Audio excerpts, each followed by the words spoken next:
So in this video we'll be talking about a Neut Vexor, and this is it's not a ship to show your skills in PvP, just because it's pretty much a brawler, and brawlers, well, it takes skill, but not with this ship. I don't know. Just do it's a very gimmicky ship, and I would recommend it better on if you're roaming in small solo games. I don't know, like in three guys or maybe in a 5-man fleet.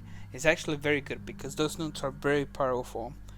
But in here, I'm just taking fights based on my knowledge of the game, and also I'm surprising them because a lot of people don't expect a fully neuted Vexer and stuff like that. So it's a ship more based on your knowledge of the game and being able to recognize what ships need capacity in order to apply damage and sort of like that. Because I mean, this ship won't be that much effective if you're just knowing the crap out of a Rapture or a Hurricane, because you're not able to shut down their main damage turrets and stuff like that. Same with the Drake. You won't be able, yeah, you can nuke a Drake and turn off his web scram and prop mod, but you're not lowering his DPS by nuking him. So with those ships, you kind of have to avoid them. You want to go for Caldari ship, and I'm sorry, yeah, some Caldari ships, because some Caldari ships use what's it called, neutron blasters and that sort of stuff, neutrons, and then they also use rails. And then you want to go for Galenta ships, because most of them they use a capacitor to activate their guns, and also Amar ships. Amar ships are the best that you can find, because Amar ships are so cap hungry that a lot of them are very unstable with their caps. So if you can interrupt it by a little bit, then you're doing so much to mitigate their damage. So let me go ahead and show you the fit. So this is the fit I was flying in the videos I will show. But after playing around with a little bit, and the fact that now after the whole rework they did with the meta micro warp drives and all that kind of stuff, a lot of fit changes, a lot of fit that were not possible, they're now possible to do, just because of weird feeding changes with this micro warp drive, the 50 MN wide tag T8. It's just, it requires a lot less than it used to do when before the rework. So, but let me explain this. This is the fit. I kind of don't like it anymore, just because now you can fit a micro warp drive and not sacrifice too much of your tank. So I have two medium nudes. Notice I have them separated just in case I need to overheat them. And usually if I'm gonna overheat nudes, I'm just gonna overheat my mediums in here. So they're separate so they can overheat for longer. This one should be actually here, so they don't take that much heat damage. And then I have a 10 MN micro warp drive, a scrambler, a medium cap booster to be able to keep up with all the capacitor you're using to maintain those nudes up. Then Tech 2 web damage control. This is the meta for 16mm roll tungsten plate. And then we have two drone damage amplifiers, one energized adaptive nano membrane, and this is for feeding requirements. The ancillary current router, it gives us more power grid to be able to fit all this. And then two tri-marp for extra armor buffer. And this fit was okay, especially because I was only flying it in low sec, and that's why you in low sec you kinda don't need a micro warp drive, just because you don't have to burn from bubbles and that kind of stuff. So this is the fit actually, and now let me show you how much DPS it does, like with max DPS drones. So it does a respectable 457 DPS, and keeping in mind that you have a 31.5k tank HP, so it's actually like a mini brick. It's very tanky and stuff. the problem with it is very slow. So in here, after playing around with EFT, I found out that you can actually now fit a micro warp drive without losing that much tank, because in this fit, if you see, of course I can fit a micro warp drive, but I will have to replace one of the ancillary current routers, I mean add one more, right, and therefore we'll be losing tank, we'll be losing almost 3k tank. So that's not, I don't know, I wasn't ready to make that trade-off, so I just left it like that. And because I mean, this is a ship that you'll be using a lot, but it's not like a ship that to show your skills and stuff like that. It's more like a ship to you fly it and then you take advantage of the knowledge you have about the game compared to other players, and I'll show it in a bit. But here's the better fit. I like this fit a lot better because you still have the 2 medium neuts and then 2 small neuts, and then you have a 50 mn wide tag TA micro warp drive. Then you have both scramming web, a meta. This is the meta cap booster. It's not a meta 4, and it's just a meta. And now, because we added 2 medium ancillary current routers, we have even more CPU available for us, so we can fit damage control and then the Tech 2 16mm plate. And this gives us pretty much the same buffer as the older fit, but I'll finish the fit and then I'll compare it. So we have 2 drone damage amplifiers and energized adaptive nanometer that is just to improve your resistances and stuff like that. So we have dual ancillary current routers and Trimark armor pump. And notice the tank on this one is 31.1k and the other one is 31.5k, so you're only losing 0.4 out of the tank, and that is achievable because now we're able to fit that 60mm plate. So I think this is the better fit. Like if you're going to fly it, this is the better fit, just because you have more mobility with the micro warp drive. If you get scrammed, you can neut them back and be able to recover your micro warp drive after like 2 cycles of this. After 1 cycle, a frigate will be out of cap. After 2 cycles, full cycles of everything, 2 mediums and 2 smalls, a cruiser will be almost out of cap, like almost 100%. So you can, if you need to burn from distance, then you can, after they're neutered and they drop the point, you can go ahead and pulse your micro warp drive. And now with the drones, I don't know, I was playing with the drones and you can actually use Amar drones just because they're faster than Galente drones, and not only that, they track a lot better. And for what I was looking at the numbers, the tank on them is much better. So let me put Amar drones in here so I can show you that.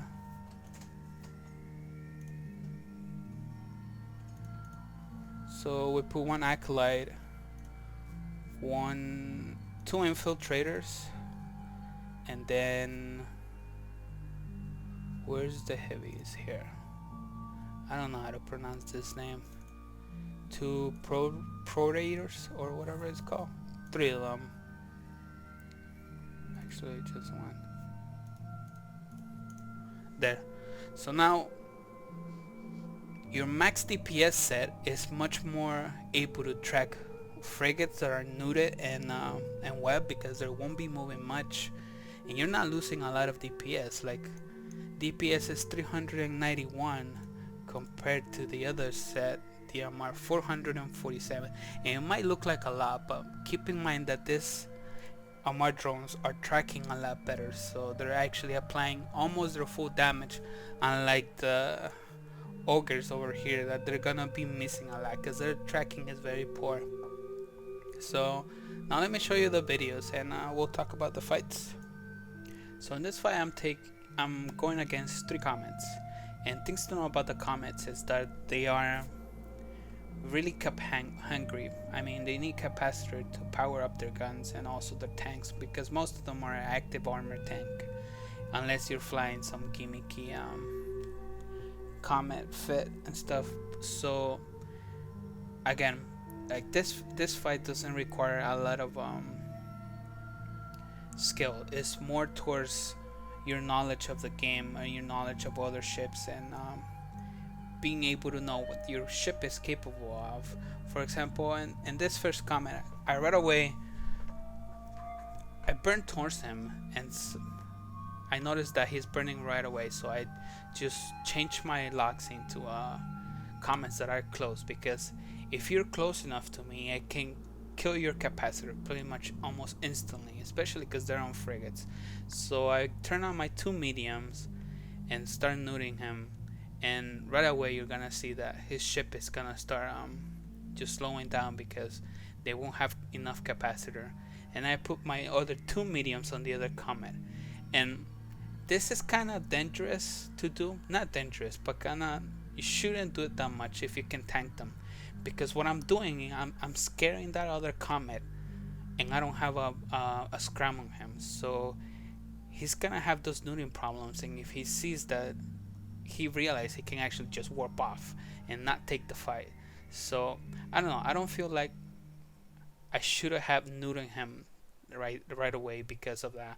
He could have just warped away and not stay on the field. So that was a mistake that I did. I should have just locked him and see if he actually just keep applying DPS. Because if you see my tank, I'm still at 80% armor, so I'm still holding pretty good. I'm mitigating a lot of their damage. So I go for the second Comet. He's already pretty much neutered out, so he cannot do much. So right now, that was a mistake. I don't know why my drones were towards that other Comet. So what I should have done is, as soon as that other Comet reached 10k from me, I should have started neutering him with my mediums, because my mediums were available, and my mediums have a 12.5k range. So I could have been able to turn off his micro and just have him sit in the water while I kill the other Comet, and then switch to the last Comet that was available, and without always keeping my in warp scrum range and stuff. So that was another mistake that I just noticed I did. It was bad. Like when it was close 10k, he stayed close for a couple seconds, and my 2 medium neuts were not in use, so I should have just applied him real quick to him and kill his capacitor, and he wouldn't been able to move at all. So I would just keep the second Comet scram and web, and start going towards the other Comet, so getting ready to apply scram and web after he died. And from here, they were pretty much dead. He's gonna warp off and stuff, because it would be so stupid for him to take the fight. So that was it. Again, it's all about game knowledge, because you're pretty much just brawling. And let's look at the next fight. So in this fight, I go against 1 versus 1 against another Vexer. And things to know about Vexer, most of them are active fit, either with 1 rep, or they can be dual rep, like the ones I like to fly. They can also be some people put some crazy ass stuff, like I seen Vexers with an extra large ancillary armor booster. I mean, extra large ancillary shield booster is what I mean. And he reps a lot, but you have to sacrifice a lot of fitting modules for him. So even if it is that one, I can still shut down his guns, and I think I can pretty much tank him, because he won't be doing and here, like a retard, instead of overheating it, I just activate my fucking cap booster. I'm like, oh shit, well, whatever, I'll try not to burn my cap right away. So that was a mistake. And again, this is another fight pretty easy, because at the end it turns out he was a dual rep Vexer. Even though he has a cap booster, as soon as he injects that cap booster, I can pretty much just disappear the amount that he just injected. So he's not gonna be able to rep much. And notice that I take a a decent amount of damage while his guns are still active. And of course I go ahead and activate all my nukes because I want to kill his capacitor as soon as possible. And I don't know, I take so long to lock him just because it's weird shit that happened. I'm still kind of rusty and stuff like that, so I had trouble locking him at first. I lock him kind of late, but it's no problem because I'll be able to kill his gun DPS neuting him, and then he won't have enough capacitor even to rep. Notice how his web drop, and then I believe his ground drops pretty soon, just because he's not able to keep it on. And from what I recall, I don't think he got a single rep damage from that Vexer, just because his capacitor was totally shut down. And it was from there, it's just pretty much easy, just stay right at 0.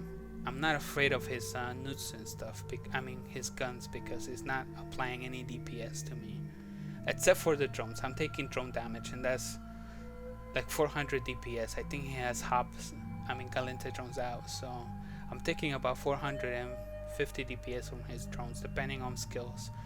But my tank is pretty solid, so I shouldn't have a problem for that.